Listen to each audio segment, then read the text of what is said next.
people started reviewing our cookies, and rather than kind of fight against it or like, hey, we don't want, we just joined in. Your duty is to make sure you have a crazy good product, because now people are going to review it. Consistency of having it launch every single week at the same time, that's caused our whole fan base to be like, they're setting alarm clocks, they're doing all kinds of things. And so when that happens, they just know, that Crumble's going to be there. When you win over our hearts, especially for us who try a lot of different desserts, it means that your stuff is really good. 5G, masks, COVID. No one cares about those three today.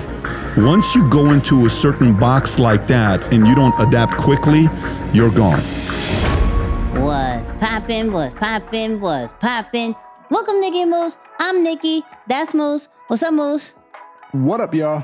And on this episode, we're talking about why is this the best time to start your YouTube channel or to take your YouTube channel seriously.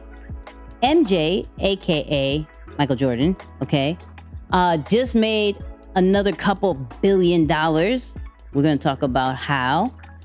We have the success story of Crumble cookies. How did that happen and what can we learn from it? Of course, from the monetizing side, how to make money from products that are not even yours. And then for this or that, is your content boxing you in and stopping you from growth? Moose, how we feel about this episode?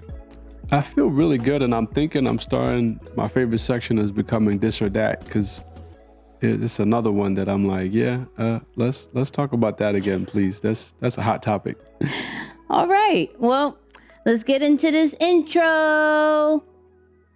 Two kids from Queens, cut from a different cloth. Now joining forces, helping you to elevate your personal brand. Yeah, I'm talking about Nicky and Moose, bringing you a never-before-seen perspective into the mindset, the mentality, the behaviors, the driving force. But more importantly, the stories behind the people and brands that you know and love the most.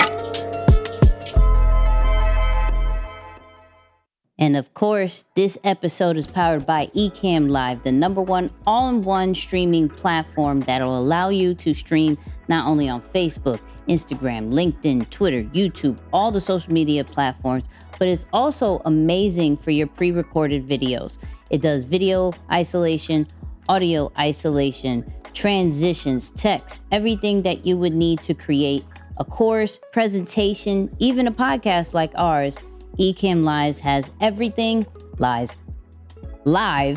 Ecamm Live does everything, and you could do it for 14 days for free on us if you go to www.nickyandmoose.com/ecamm, that's ECAMM, and get that 14-day trial. Shout out to Ecamm. For real. Moose, how we feeling? Shout out to Ecamm. Man, feeling pretty good. I spent the majority of the day at the house today, which was actually good for a change. It's nice to stay home on podcast day. I like that. You don't normally stay home? You out? No. I'm always. It's anytime when we're recording on a weekend, it's like all the errands of the week tend to fall on this day.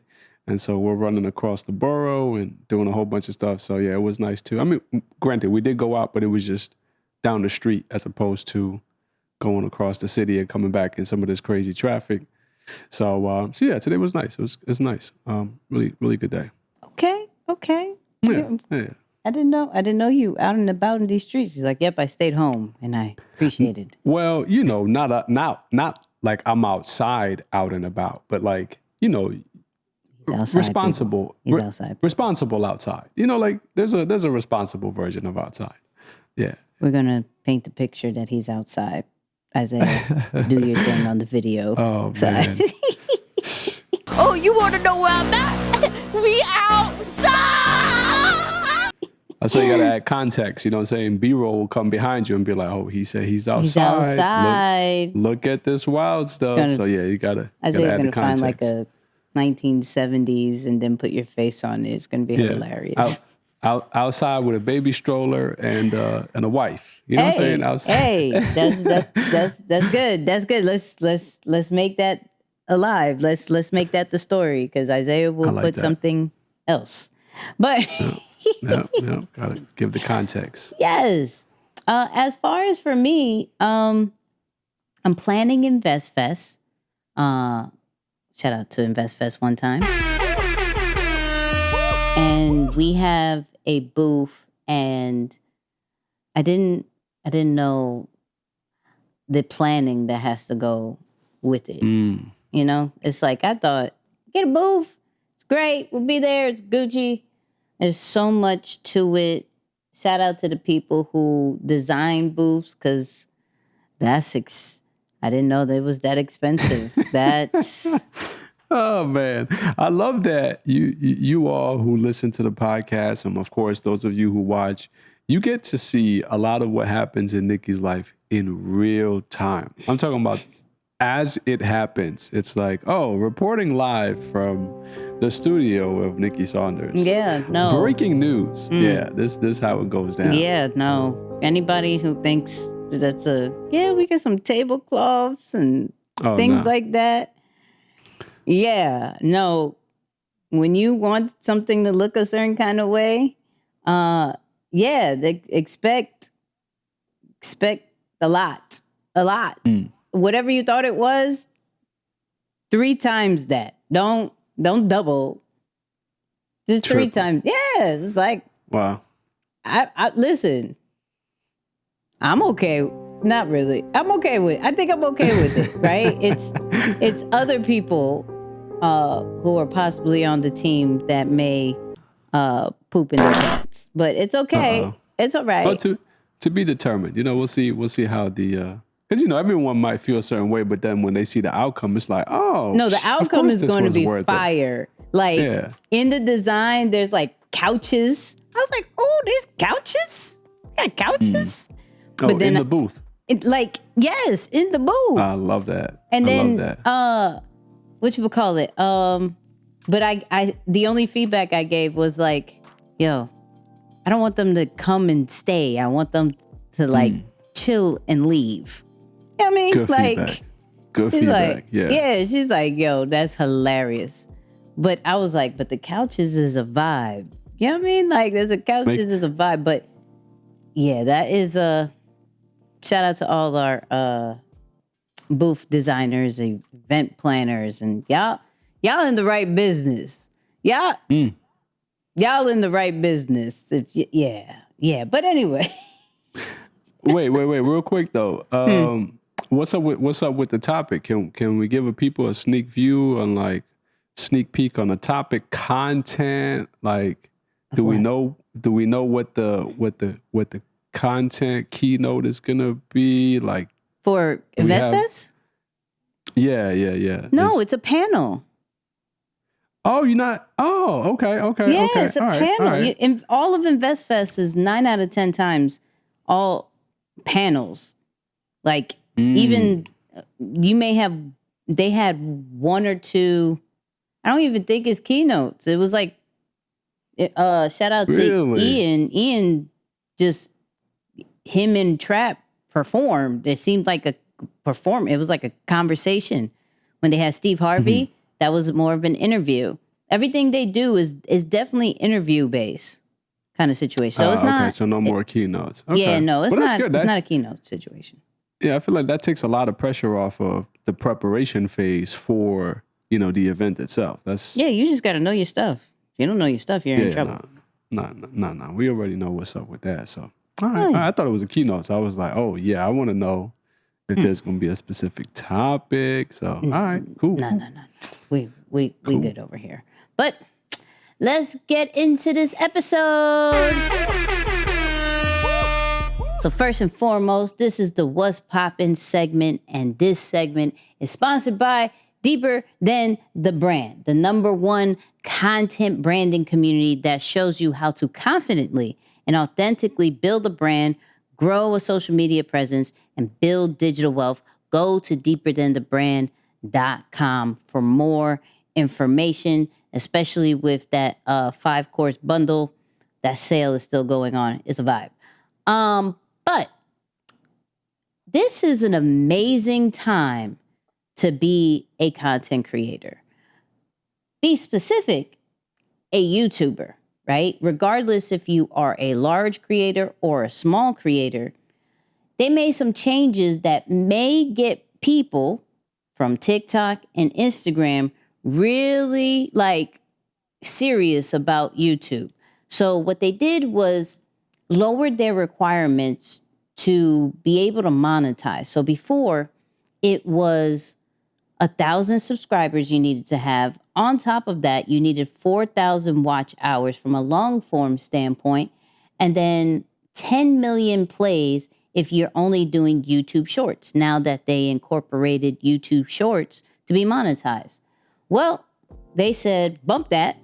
We are going to slash that down to 500 subscribers, 3,000 watch hours, and 3 million short plays, which is extremely, extremely good for small creators, because some people see the 1,000 subscribers, and getting to your first 1,000 is a milestone. Okay. That is a struggle for some.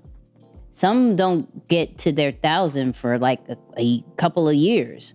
So for YouTube to slash it down, I think they are trying to grab small creators, nurture them there, and be able to at least do the super chat, right? You could do super chat, super thanks. You can get into the shopping.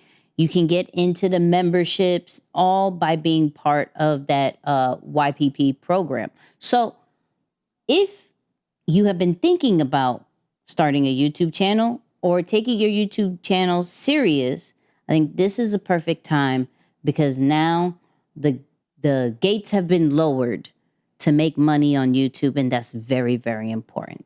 So, yeah, that's what I say. Yeah, yeah. Bring all of the YouTube goodies this way, YouTube. We love you guys. We love you guys. Well, jumping into the business world, man, some interesting news broke late last week, and Nicky actually shared this with me. And at first I was like, interesting, but let's find out. So it says here that Michael Jordan finds a buyer and closes in on the sale of the Charlotte Hornets. Now, this is very interesting news. MJ, who's owned the Hornets since 2010, has officially found a buyer to give up his majority stake in the team. So in 2010, when he first acquired the majority stake, he acquired it for $275 million. As of 2022, Forbes estimated the club to be worth $1.7 billion. That's an increase of about $1.5 billion since then. Now, here's the interesting facts that come along with it, right?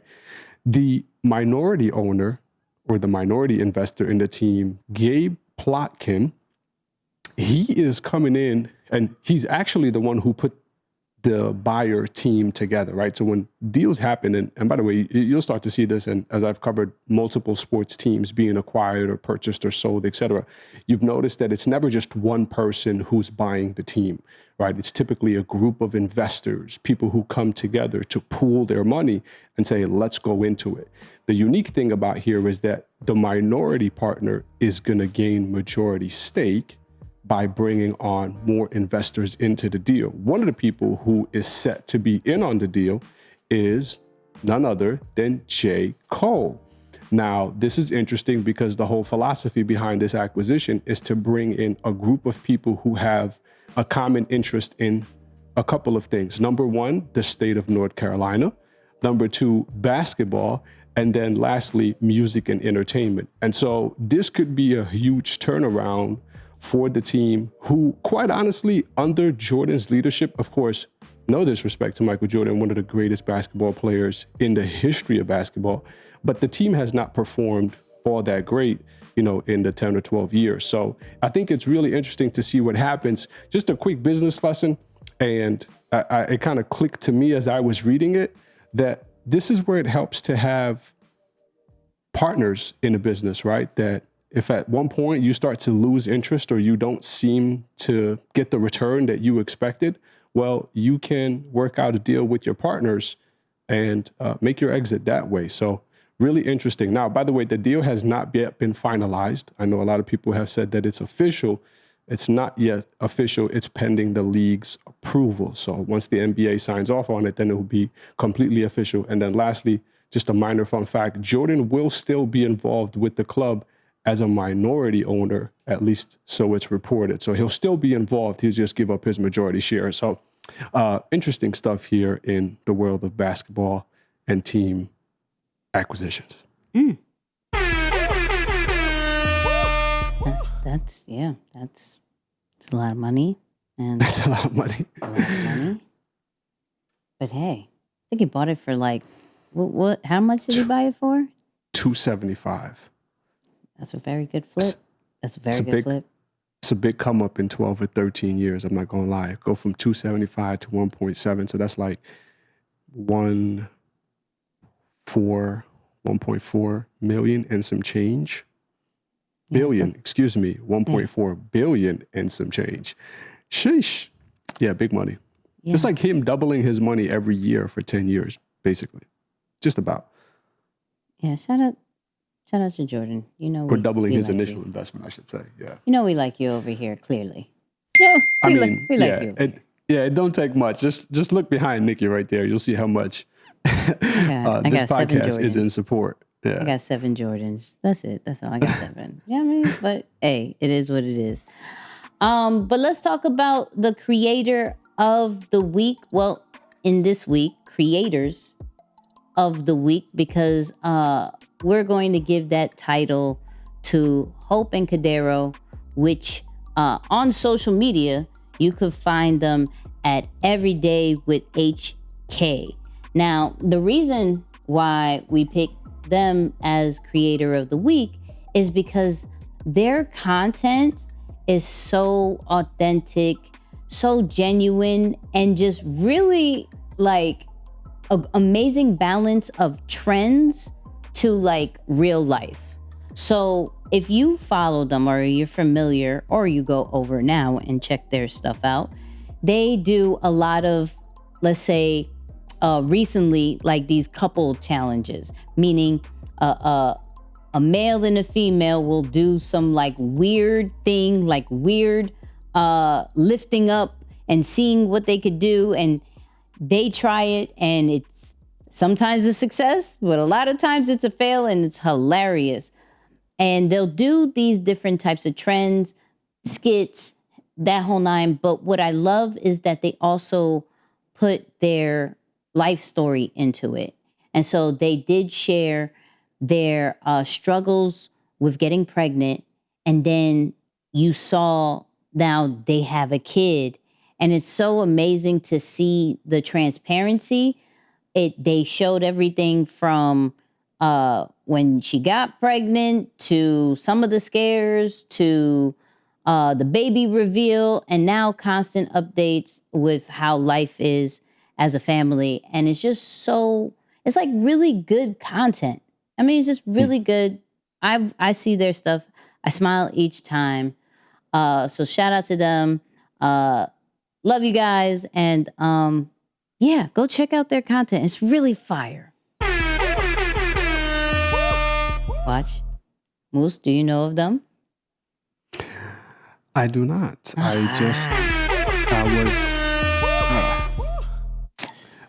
am in a similar boat though, so I do resonate with a lot of what has been said about them. So it's like, okay, I see the family vibe and a lot of what was shared there. So that's cool. I got to look a little deeper. I just browse. Yeah, that's cool. You should check them out. It's really dope. They're dope. I'll take your word for it. Yay! So, it's blueprint time, which, can we have an open conversation based off our last, not the Marshall one, but the one before that? Do we keep it blueprint? Do we? Wait, what you mean? Remember when we were talking about is having the blueprint of fraud?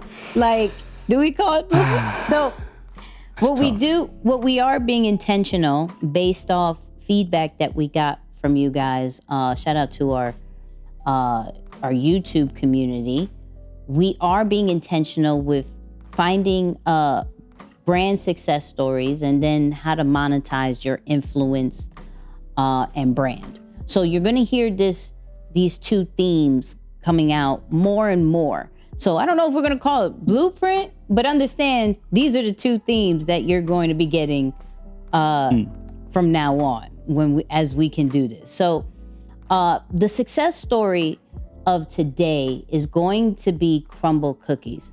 Now, some of y'all have probably seen this pink box, this humongous cookie that has weekly drops and that people are sometimes in lines to get the next cookie. There are a whole Crumble review hashtag of people every Monday seeing if these cookies are good or not, right? And so we had to break it down because their average store, I was telling Moose, makes $1.7 million around that, like an average of a store. I think their highest store makes around 3 million.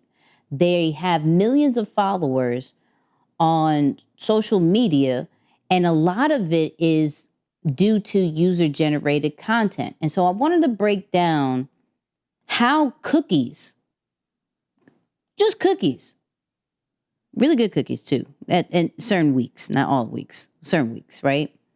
Really good cookies can gain a following, can gain revenue that we just spoke of, and grew at such a fast pace because they started in like 2017. And so one of the things that I wanted to go over was their social media strategy. One of the co-founders and CEOs, Jason M. I'm not going to mess up your last name, sorry, but Jason M. Right, went on a show. Like, I'll credit them when you hear and see it, which I actually want to talk about another time because the interview that we got from is a faceless podcast.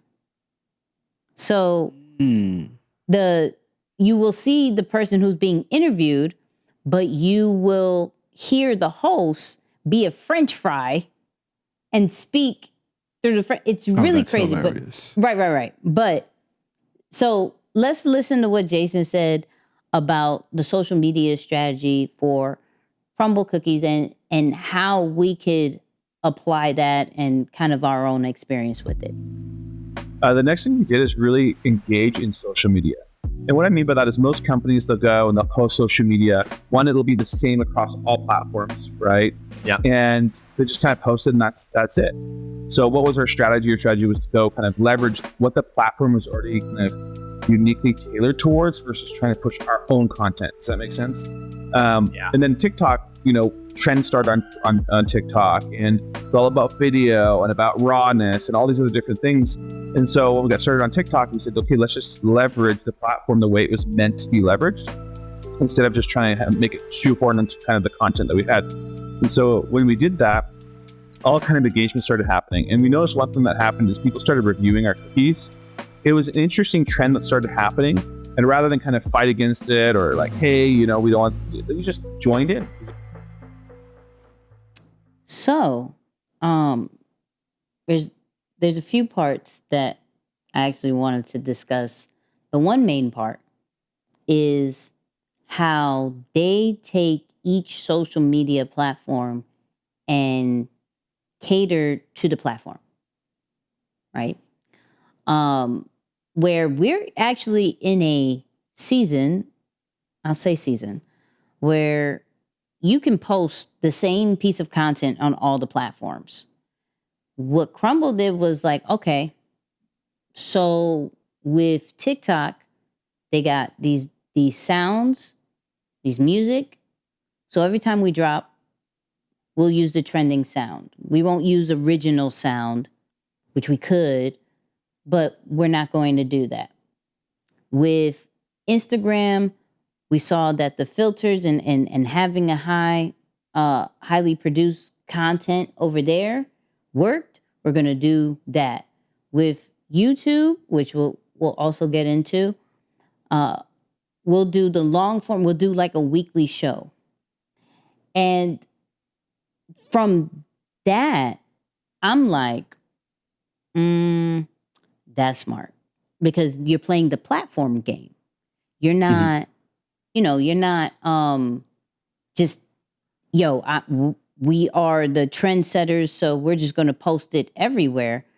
No, I'm going to create for here, because we have different audiences and different from age range to everything. From they even spoke about in that particular interview how they started with Facebook, right? So when we're looking at social media, not looking at it from a one size fits all, because I'm noticing that too, where one will hit crazy on one platform and the others won't. And normally it goes based off what you're putting your energy to. So if you're natively creating for TikTok, but you're putting it on Instagram, you're not going to get the same growth. You're not going to get the same vibes, because you didn't make it for them. You gave them like crumbs, right? No pun intended, but like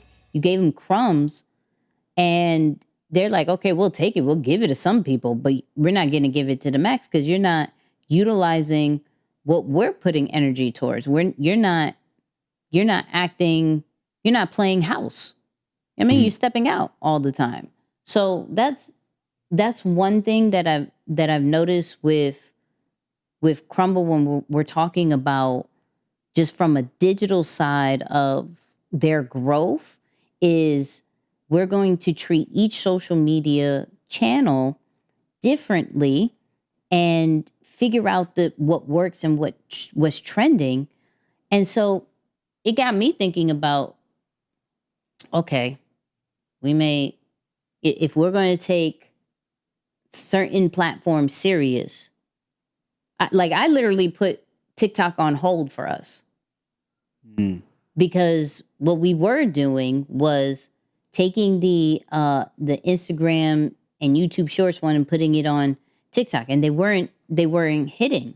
And so I'm like, instead of wasting that time of that, let's concentrate on the two that has been working, and let's figure out what TikTok would look like for a podcast.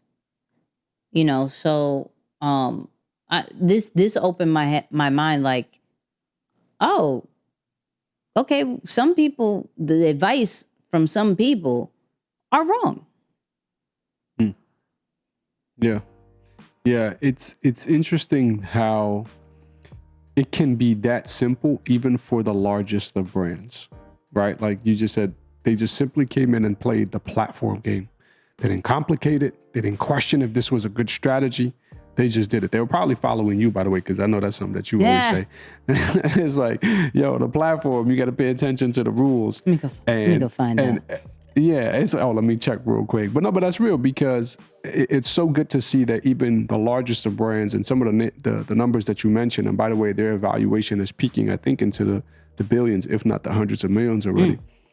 It's powerful to see that even the most quote unquote sophisticated businesses or brands can still follow simple fundamentals and have major success. And so that's a good reminder for all of us. I've done actually something similar, because I'm starting to like TikTok low-key is becoming my favorite platform. Okay. Come on. As you know, I just gotta admit it, as my timeline has become more spiritual and holy, I'm grateful. My timeline on TikTok wasn't saved. You gotta be there. You gotta stay there and curate it. Come on now. Yeah, it was a little wild when I first got on. I was like, holy cow, I can't be on here by myself. And then as it got better and I started getting into more of the educational stuff, I said, I love how just raw and real the information on there is delivered by a lot of the creators. And you could tell that people actually have depth of knowledge over there. It's not just surface level and let high production take over. No, it's really good knowledge or information. So I think this is great and a great reminder for all of us to say, keep it simple. Like, seriously, keep it simple. Another key factor to Crumble's success is their weekly drops, right? So I know I'm a fan. I don't know, I don't want to speak for most, but I'm a fan of where every week it's limited quantity, and it has an expiration date, right? So we've seen brands, of course, the Jordan brand, the Nike brand, Supreme, that whole nine, where they'll do these drops and then it's gone. It's sold out. Mm-hmm. So what Crumble did was, every week our menu is going to change. And we're going to announce it on our social media platforms at the same time, right? At the same time, and show you what it is. I'm like, every week you change? Every week you change. Now, what's cool about this and I would definitely love Moose's side on this, where from a customer side, it brings in new people, right? Because now there's new flavors. I know I started having these cookies when they had like a French toast one. I was like, what? And it had syrup. And I was like, what? Syrup on a cookie? What's popping? And then I wanted it again. It was gone. And I was like, hold on. Now I'm watching to see if it's ever going to pop up. So not only does this weekly schedule brings in new people, but then it also retains them, because now they're looking for each week to see what it is, see what to try, or if their favorite one is going to pop up. I sound really excited, but that's because I'm a dessert person. I was going to say something really bad. I'm a dessert person. So, but I wanted your take before I play the video about how they create this experience of a weekly drop. I wanted your take on how they bring in new customers and then how do they retain it, because people don't really talk about that process of bringing in people and how to keep them. I've heard different ways, but the reason for a drop like this is those two reasons. I'm like, you know me, I'm like, how do I apply this somewhere in the brand? No, 100%. I mean, the consistency of quality is the utmost important thing when it comes to this. I mean, you got to think about when you win over the heart of people, especially dessert lovers like myself, like you as well. When you win over our hearts, especially for us who try a lot of different desserts, it means that your stuff is really good. And so to be able to switch the flavors and maintain the quality of product, that's not as easy as most people think. And I think that's why their concept proves to be successful, because it's saying, hey, yes, I'm going to only provide you with 6 options every week. That's all you get. And it's funny because when I was in Florida a couple of weeks ago, my sister-in-law took me there. She said, oh, have you ever heard of Crumble Cookie? I was like, no. And then I walked in, I saw the big pink store, and they had like the bake shop right in the back, and the smell, the sugarcane smell, just like the smell of sweets in general, just kind of knocks you out. And she asked for a flavor. She said, oh, I'm sorry, we're sold out of that. We only had that last week. And so it was kind of the first introduction to this idea of, but then she said, however, he can try this other flavor. I think it was like snickerdoodle or something. That's a lot similar to the one that you're asking for. I forget what exactly she asked for. But the consistency of quality, and I think that's an important factor here. So for those of you who are saying, I want to apply this same strategy, I want to innovate and introduce new products on a regularly basis, I want to challenge myself to even do it on a weekly or a monthly basis, can you still deliver the same quality of product with each innovation or with each change, right? That's a key factor there. So the consistency of quality is a major piece to that. Yeah, and they're very deliberate. Like they make everything in each store. It's not like it's shipped to them or anything. Like they have all the equipment and that whole nine. And what's funny is that this franchise, this brand started with two cousins who didn't know how to bake. Crazy. Didn't know how to bake, but rented out of space and equipment and didn't know what to do. Actually hired I believe, a local baker to teach them the fundamentals. Wow. Crazy. Wow, that's so fire. Yeah, super crazy. But let's look at and listen to what happened, like their experience with these weekly drops, because these weekly drops are also shown on social media, and kind of why he did it that way. Actually got to the point so much that Instagram and these others would actually flag our videos and almost take them down because we'd launch exactly at 6 p.m. every Sunday Mountain Time. And it would just, there'd be so many comments and likes that they thought like something malice was going on. And so we had a lot of, that consistency of having it launch every single week at the same time. That's caused our whole fan base to be like, they're setting alarm clocks, they're doing all kinds of things. And so when that happens, they just know, that Crumble's going to be there. And that used to happen with television, but television's all now digital, and seasons get launched at a whole time, and people are watching at different hours of the day, and DVRs there, recordings there. And so there's like this moment where something launches at the same time where people can kind of talk about it. Doesn't happen very often.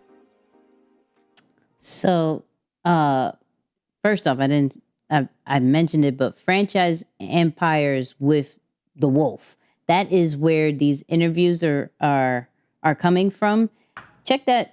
It's a very small channel, but how they do that is really dope. Now, this is where the cliche topic that we have to bring up, consistency. Mm-hmm. They do same time every single week, that it allows their fan base to look forward to something, right? We tend to like downplay the importance, not just of consistency, same time, same day. Because you could be consistent. Oh, I'm gonna do it every Sunday, but you could change in time. So you can't necessarily get people to fully lock in if you change the time all the time. Where if we look at a Supreme, I believe Supreme drops Thursdays at 11 a.m. Eastern. If you look at a Nike, majority of their drops Saturday, 10 a.m. Eastern. And now we hear Crumble. I think there is proof in the pudding that there has to be something that we do that drops every single week, or if you want to do every single day, whatever your consistency schedule is, at the same time. Praise God, we have a podcast. Drops 9 a.m. every Tuesday. Of the video version drops every Wednesday, 8 p.m. And people are setting their, appreciate y'all, because y'all the listeners. But that consistency now gets people like, okay, I'm gonna get this. And the next day they go review it, which is like that simple thought of creating a fan base, though may take a minute, is something that we can't just look over and have to apply somehow. So even with me, I'm like, what? With my lives, there's one live that I do that is super spontaneous whenever I feel like it. On Mondays, it could be 9:30, it could be 10, it could be 10:15, right? I have an alarm now for 9:30 because of this clip. Nice. Right? Yeah. Wednesdays with my content corner, now that's 9:30. That I was like, I'm gonna make sure everybody locks in at 9:30. But that little thing can be the true community builder that we're just looking over. No, absolutely. You know, a fun fact that I just saw this as we were doing the research. A lot of the brands that you mentioned, Nike, Supreme, and granted, this is not a product that you eat. I know, obviously, once you purchase, you have to, or once the release is made, you purchase, you have to wait for it to ship. Interesting thing about them is that they release the flavors on Sunday, but all of their stores are closed on Sunday. So you really can't purchase until the following day and then engage with the product. So I think there's that part of delayed gratification as well. Like, yes, I'm going to still be consistent in all of these different things when I announce the quality of the product and these different factors. But as far as when I allow you to engage with it, you have to wait a little bit, which is a little bit risky, by the way. Like, for me, if I were in that position, to be honest with you, I don't know that I want to take that risk especially in today's world where there's so much happening that you could possibly forget. Like, how do I know that, you know, you're going to remember to go and get or try this new flavor the next day or sometime during that week? But it just shows how much brand equity their customers have with them, or how much brand equity they have with their customers, so that you can still wait a full day and still want to go when, to the number that you mentioned in the beginning of the pod, 1.7 on average generating for each store. Yeah, you got some seriously loyal people that are waiting to purchase and try the flavors. Yeah, and they have well over 500. I think it's definitely way more. So I'm going to say more than 500 stores, definitely in working to do up all 50 states, and they're making some plans to do international.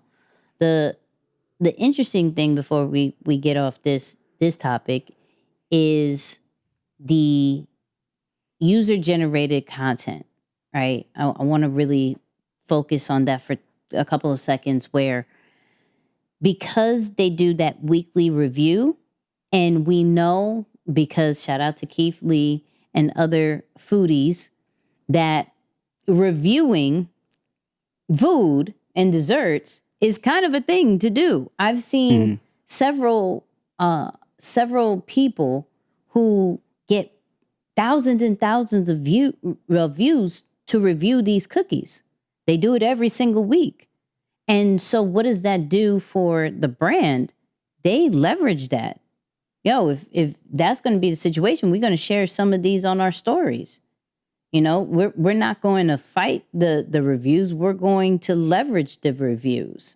And that is something that we have to look at as brands, of how can we leverage user-generated content, especially those faceless brands, right?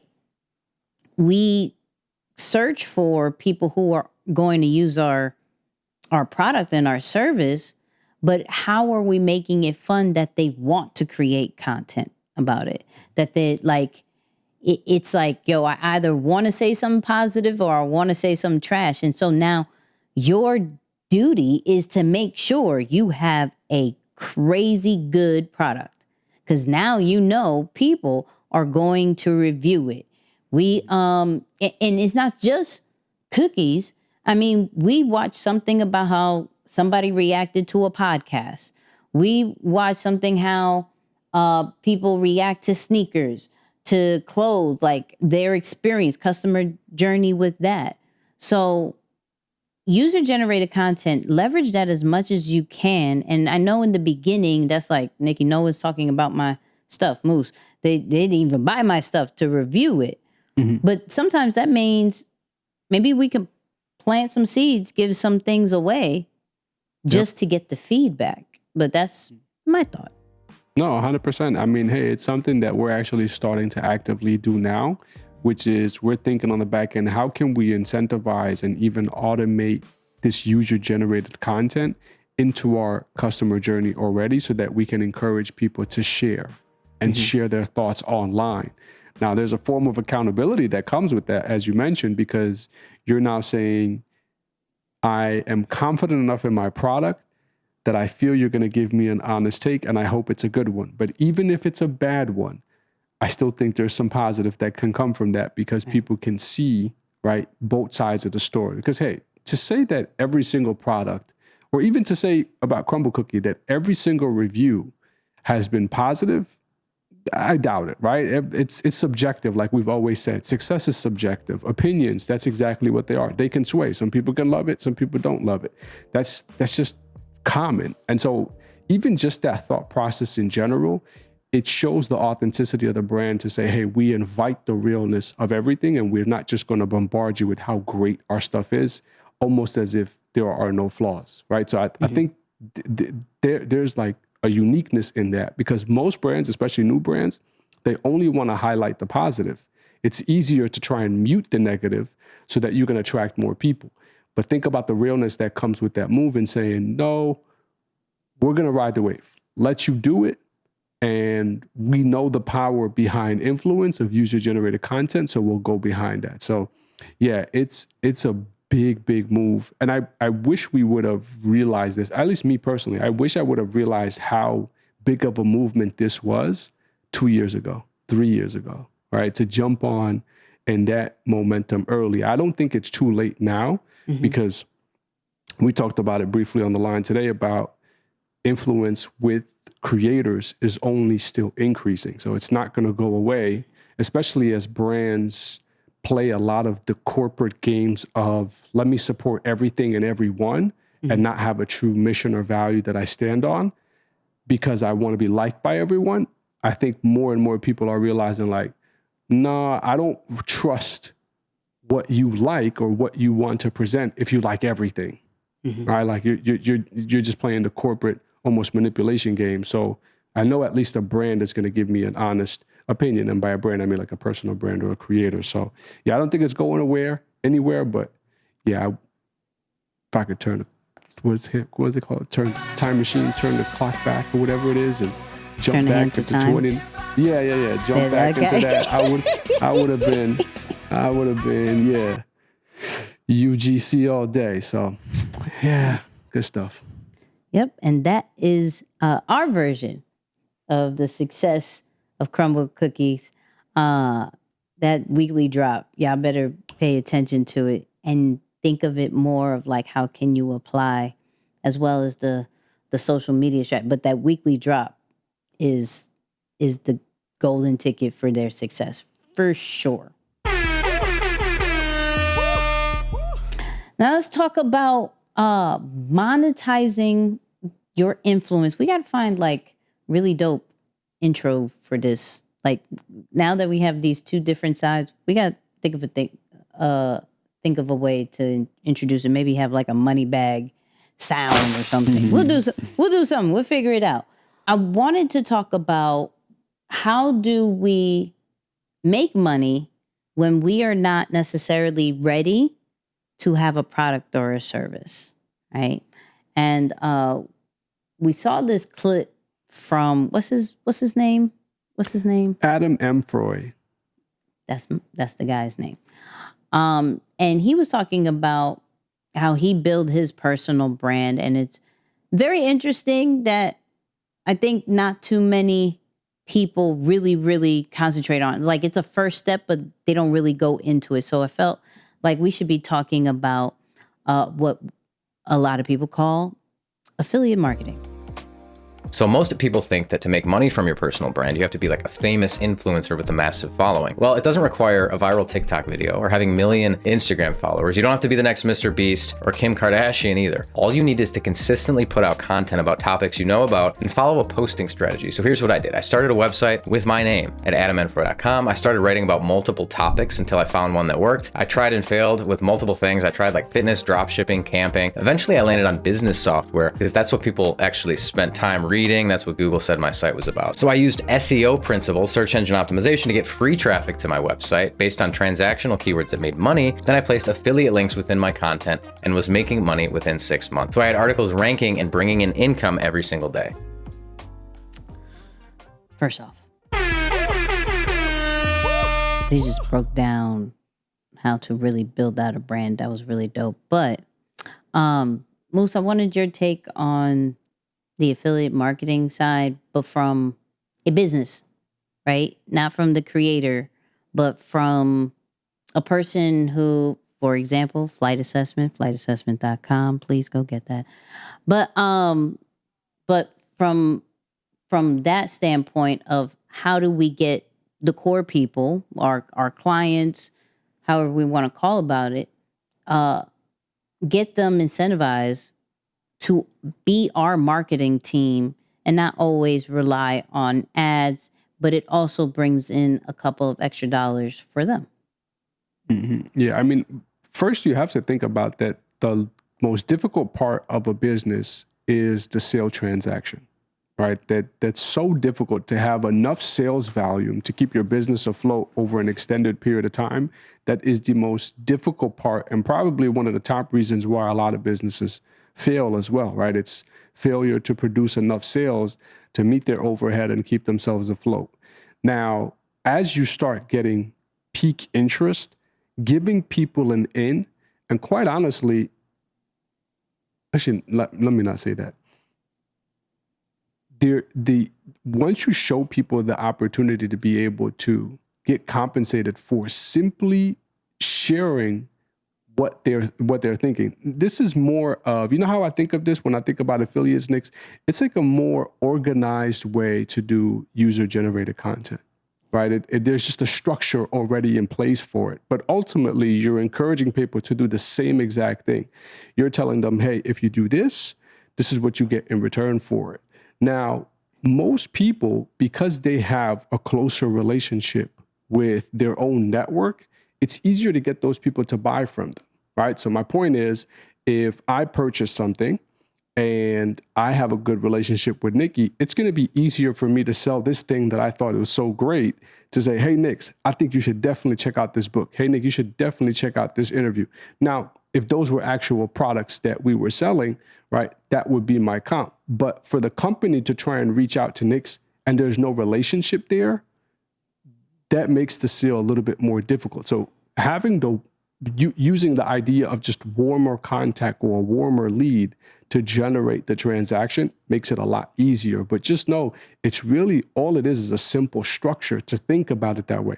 Now, some people, and again, I can tell you from my experience, I made this mistake early on. We had people who would reach out to us and say, hey, is there an affiliate link or something that, users can make for recommending people for the flight assessment? And oftentimes I would say no and even turn people away. But for us, it was a different vantage point because we had an actual training program or a certification where we wanted that traffic to go to our coaches. But again, if I would go back, and we are going back and actually changing the model now, is saying, no, let people invite their friends because friends are more likely to take the word of their friends rather than us trying to reach their friends who may not already know about us. And so that's something I would say, yeah, much easier to do early on and just put it in place, even if you don't think you need it. Ravelsi tells me some people on Amazon, you know that Amazon has an affiliate program. Mm-hmm. People make $5,000, $6,000, $7,000, $8,000, and the percentage that they pay is so small. It drives me. It's insane to think that someone would make that much money on a platform like Amazon. That in some cases, honestly, depending on the product, they're paying pennies on the dollar.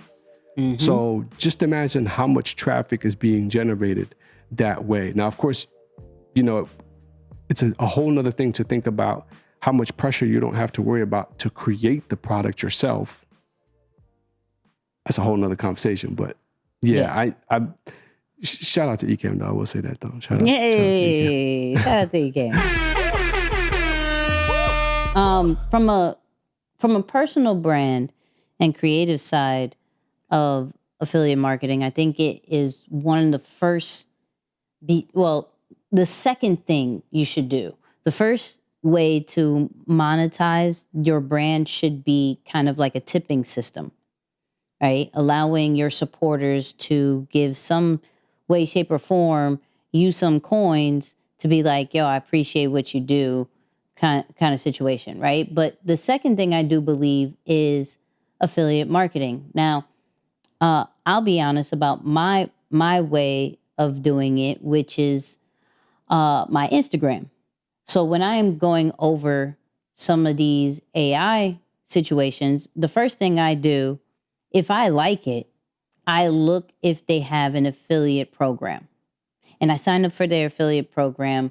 Most of them are like 30%, the 20% are blah, but like 30% you get from the stuff that are coming in.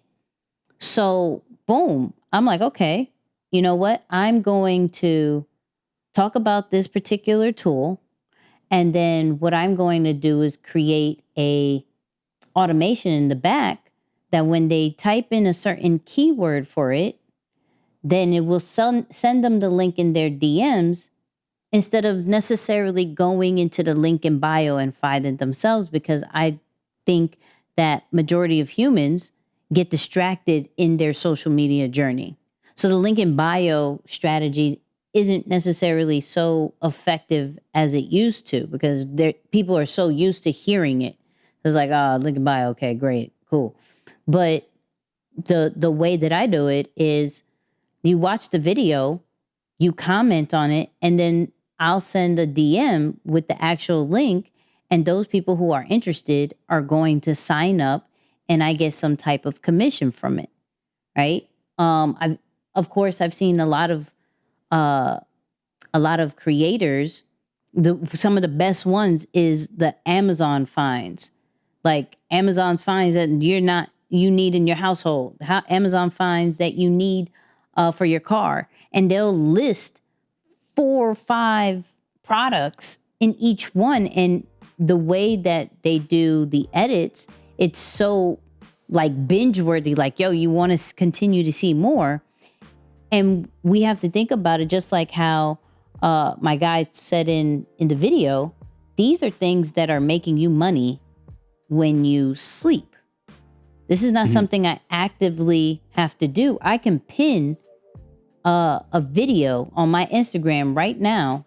And so when new people come and I have that automation, they're still doing it, and it could be weeks old, right? If you have a newsletter, you can, whatever book that you finish reading, whatever tripod item that you bought, sign up for Amazon affiliate.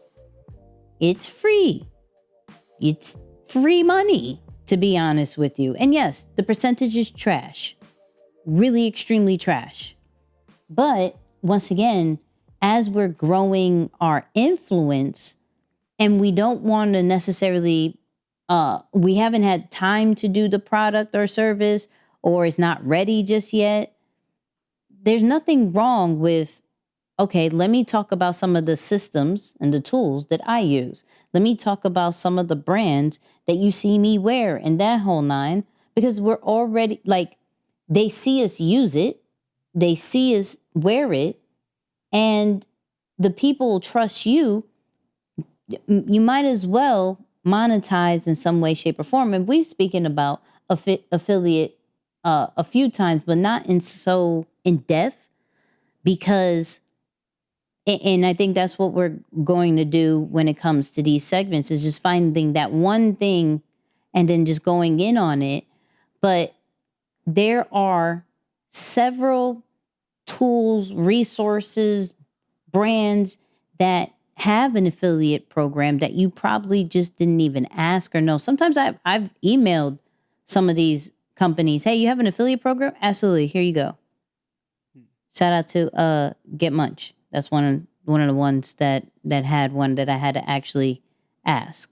So yeah, like affiliate marketing, or I was gonna say affiliate money, but same thing. If you're not doing that, please go do that. And that doesn't mean like don't promote your own stuff. You can do both. Right. You're human, so people know you're more than just about your company. That's all. Yeah, no, do it. Business owners, brand owners, do it. Just take the moment to set it up. And I bet there are resources. I don't know any off the top of my mind right now. I actually saw one on TikTok and I saved it. but there are resources that help you to structure some of these things already so that you can just integrate them into what you're doing and you can help other people acquire more customers for you. Listen, it's the biggest expense. Well, let's not say the biggest expense, but one of the most important expenses is acquiring new customers. It's associated to that. Invest money there. And so if you can save some money and have somebody else push that traffic for you, it's the best thing. The best thing. So don't overlook it just because it requires a little bit more of organizational structure or whatnot. So set it up, even if you don't think you need it, set it up. Because I'm doing it now 4 or 5. What is it? It's been 6 years. It's almost 6 years later, and we're doing it now. Like, we need an affiliate link. Thank you very much. Yes. And set us up. And I got a tool. No, of course, not an affiliate on this one, which I should have looked up. But for brands, companies who need to set up an affiliate, look up Rewardful. You can launch an affiliate program with ease. So even though I went in on for the personal brands and the creators, for my business people who want to actually allow their community, their clients to actually promote for them and set up a certain type of commission, Rewardful is really, really good for that. And it goes with Stripe and everything. So, and this is not sponsored by them. This is just something that I know very sure of. You know what I mean? That's fire. Hey. So let's go into this or that, people. And this segment is sponsored by flightassessment.com. Discover your personal superpower and learn how to use your superpower to become a master communicator, strengthen all your relationships, and develop the self-awareness you need to fulfill your highest potential. Go to flightassessment.com. Moose, do you want to set this one up? Yeah, so this is, of course, for those of you who've been online sometime, you've seen the rise and increase of this person's personal brand, Patrick Bet-David. He recently sold, of course, I give you a fun fact about his business side, but recently sold his insurance company for quite a bit of money, actually. I think it's been a couple years now, but he's gone in on media, like fully invested in media. And so this is an interview he was doing where he talks about a conversation he had with a YouTuber who was getting a ton of views during COVID. And then it went from, I think it was tens of thousands of views to less than 100. So let's see what happens. He says, man, my YouTube channel went from 200,000 to 1.5 million subs in 12 months. And we were getting millions on top of millions of views. 25,000 people would stay live when I was doing any kind of thing. And I'm lucky if I get 50, 60, 80. I said, yeah. I said, can you pull up those videos that did very well? He pulls up the videos. I said, okay, 5G, masks, COVID. No one cares about those 3 today. Nobody does. And you still want to talk about 5G, masks, and COVID. Once you go into a certain box like that and you don't adapt quickly, you're gone. Yeah. So as content creators, we have to constantly recreate ourselves. Come on, Moose. I'm kind of torn about this, to be honest with you. And I'm definitely curious your take, but I say that because, I'm looking for the fine line or the balance between trend hopping and having something that is fundamental or unique to you that you ride no matter what the season is, right? So I do believe that there are some people who don't ever see 1,000 views ever on anything that they share, but it's so unique to them, it's so true to them that they're good with that. They're dedicated to it. They're happy producing it. Like, it brings them joy and fulfillment. I was listening to a small interview with Jay Shetty and Rick Rubin, and he was saying that a lot of people shouldn't add labor to the thing that they love. It's like the thing that you love, you don't have to turn it into your work all the time. It can still be the thing that you love, and you do it just for that purpose because it brings you the satisfaction of, I'm doing the thing that I love. And we've had this conversation multiple times, on our podcast as well about, do you have to turn your passion into something that is profitable for you. Arguments on both sides. But, you know, for this one, I think just for starters, Nick, I'm a little torn by it because it's like, okay, I can see what you're saying as far as you have to invent yourself. And look, I'm not saying that you should never change, you should never grow, you should never become better. But at the core root of something that is truly trusted or trustworthy is we know that they have stood the test of time and presented themselves in a way that you know is consistent. You know, we talked about it with Crumble Cooking. We know the consistency of it. And so, yeah, I don't know. Give your take on that. Like, what's the balance of changing to be innovative and, you know, in line with what's hot right now, I guess, to some extent, but also staying true to what people know you for and staying consistent on that. I mean, in the case of COVID, it's like, yeah, that stuff is expired, but those terms aside, Yeah, with brands, regardless if it's a personal brand or whatever, we always have to reinvent ourselves. Now, with what he was talking about, that's kind of hard to reinvent yourself. I think if from a quick, not even writing this down situation, if he talked about 5G, mask, and COVID, the way the person could have reinvented themselves, if you want to speak about COVID, speak about other illnesses that are happening around the world that people are not putting light to, right?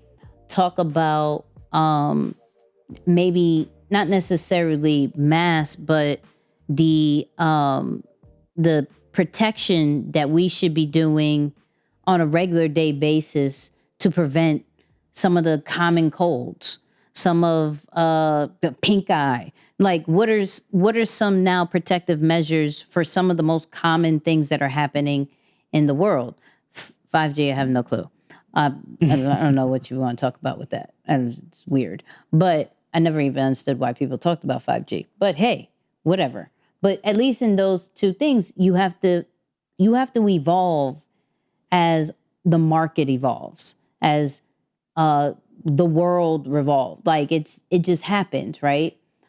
From my personal experience, I'm big on talking about social media and content, and with the rise of AI, I got to talk about AI.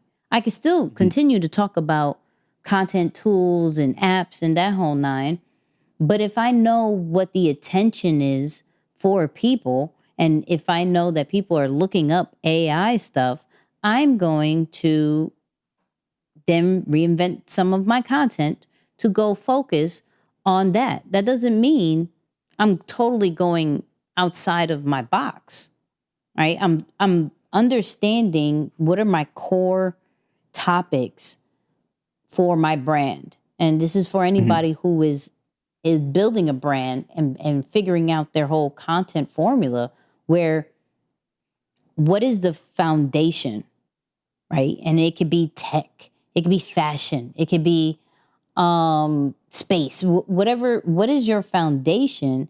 And so how are you staying in line with what is current in that foundation? So if you're talking about fashion, what are some of the latest things that are happening in fashion? Just because you covered jeans, right, in one phase, that doesn't mean you can't continue to talk about jeans. You got to talk about what's popping at this moment. So it's staying true to your brand and the reason why you made the brand and the content that has been working.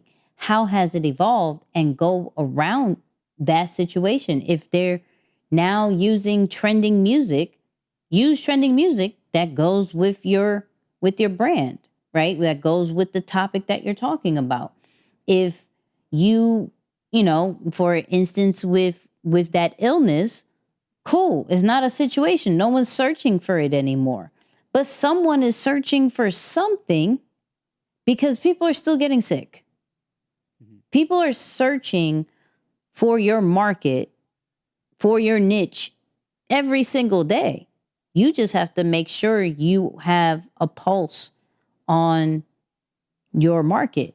If you don't, you're going to get faded out. Yeah. What are some of the ways that you would say someone can search what is trending in their market, and how quickly do you apply it? Because, of course, I'm more of, I would say, probably more conservative in my approach to just change in general, with the exception of tech. I mean, tech is probably the place that I want to be the most innovative and most exposed to anyway right now, because I see so much upside and potential there. But how would you suggest someone go about looking at those new trends in a way, but just looking for something that is going to stay? Like, it's not one of those quick here today, gone tomorrow type things. Is it just simply staying in tune with trending news as it relates to your particular lane or maybe the demographic of people you serve? Like, what do you do when it comes to that? For me, it's going on the blogs, right, of my particular market. Google Trends. That's another great resource. As well as I go through Twitter and I go through YouTube. I mean, like, what's happening on Twitter with this particular topic? Is it how I can go into the latest and see how much people are talking about in the latest column. With YouTube, I'm looking up certain keywords and I'm filtering it through this year, and I'm seeing what people are saying about this particular topic this year. Because if I just gradually search something on YouTube, it's going to pick up all the years, right? Anything that's been published, if they know how to rank it well, it'll show up. But if I do from this year, this past 3 months, I'm getting more current information. It will allow me to understand what's happening in the market, and I can, change my content if I need to. No, that's good. I like that. And that's why, folks, Nicky is so much better at social media. I legit sat here and listened to you. As you were like spinning how you can still talk about things related to COVID and masks from a more relevant, trending type of way. I was like, dang, I didn't even think about that. Dang. I can think of any idea. That is one of my gifts. That is one of my gifts. No, that's a fact. No, that really is a fact. I don't know how to fully monetize that just yet, but that is one of my gifts for sure. I'm not too keen on the 5G. Like, the only thing I know about 5G is that it's on my phone. That's I don't know what the biggest controversy was with the 5G. I know people were talking about it at one time, but I don't know why. So I couldn't give. But I do know about COVID, and I do know about masks. That's a fact. That's what I mean. So the aftermath. Yes. Listen, people, know we're a little over, but we're not going to shut down the conversations because they're good. The after show. We're going to talk about, I gave Moose this reaction video, and I almost really want to talk about it, but I can't talk about it except for on the after show. So all my after show people, you will hear true thoughts about some scamming talk. We're going to talk about that. Okay, so yeah, yeah, come through on the after show. Hear that situation. Creator Ave, every Friday, 6 a.m. audio only on your favorite podcast players, regardless if it is Apple, Spotify, iHeart, Google, whatever. We cover more tangible branding and business topics on Creator Ave that you literally can put into use the same day. So go check out Creator Ave. Follow us on all social media platforms at Nicky and Moose. And then Moose, final words. Yeah, one of the most fundamental skills that you're going to rely on, whether you know this consciously or unconsciously, one of the most fundamental skills that you're going to need to rely on to grow and develop in every area, personal, business, brand, is communication. Please take some time out this week and actively work to grow your communication. Could be through a book, could be through a video, but just study communication and think about, man, how can I make my communication better? Because let me tell you something, if you want to reduce some stress in your life, figure out how to communicate better and let go of the tension that comes with these expectations or not knowing what to say and how to say it. You find a way to communicate with someone, and the ease that comes with that. Sorry, that one was a little, this final words was more of a final paragraph. But yeah, I just want to encourage somebody to go out there and work on their communication skills this week.